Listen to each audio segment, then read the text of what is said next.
Napakasarap magkape dito sa aking bagong coffee table. Bukod sa napakaano niya, napakagandang tingnan, nafe-feel ko kasi ako yung gumawa.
umaga ngayon, kaya yung yung halaman ko ay super gandang tingnan at makulay na makulay.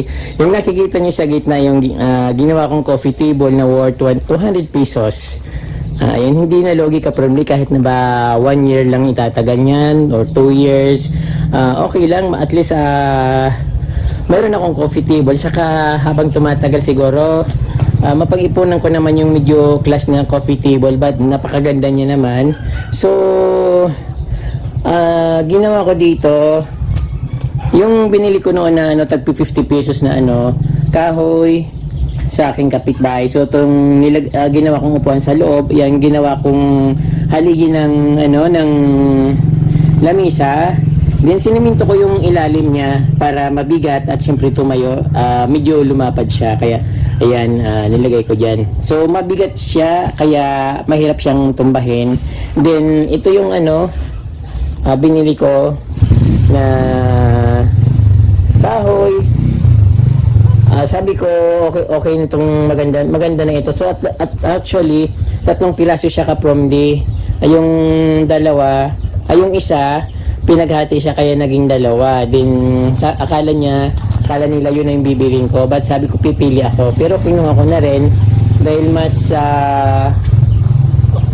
dahil alam kong itatapon lang, dahil mura lang naman siyang kahoy, so hindi naman siya matigas.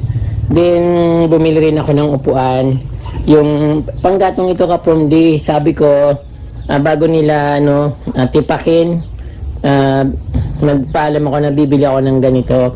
So 2 dapat ito, kaso nung bumalik ako, na siya, tinipak na kasi ibibinta pang panggatong. So sana, sabi ko, sa akin nilang binigay para at least 2 yung upuan ko. Kaya ang nangyari, isang upuan lang. Ayan.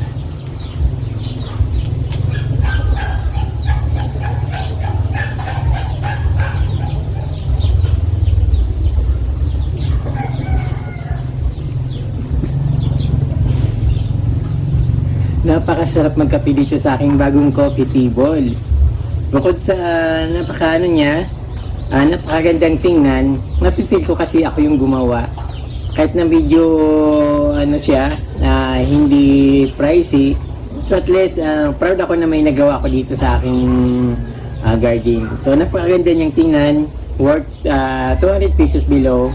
So okay na to, may upuan. At may upuan. Ayun din, yung upuan ko dito dati na tumatagal na to. So, ang sarap mag-coffee dito. Pwede 3, pwede 4. But mag-add ako ng upuan dito para ma-accommodate ko yung 2. So, okay na yung perfect na for 2 person yung coffee, yung lamisa na to. Ayun. Kape tayo ka from sarap.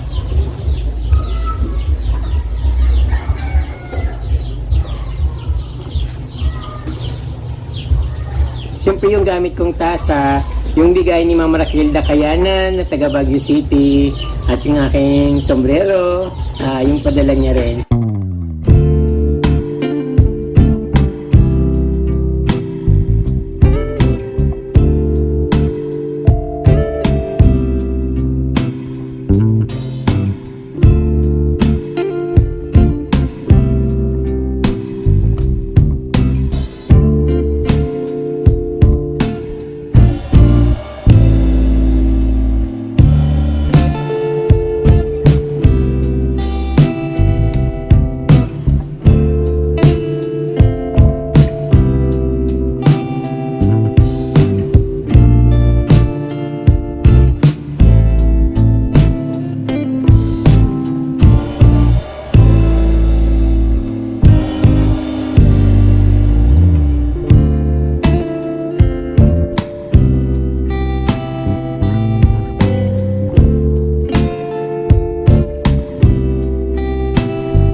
maraming pong salamat sa inyong panunood at walang sawang pag-support sa Certified Firmly sa channel. At syempre ako po yon. Kung hindi pa po kayo nakapag-subscribe at bago lang kayo sa aking channel, mag-subscribe na po kayo, please lang po.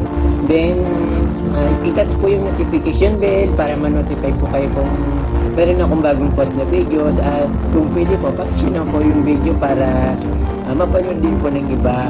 Ayan po, maraming pong salamat sa inyo at Diyos mabalos.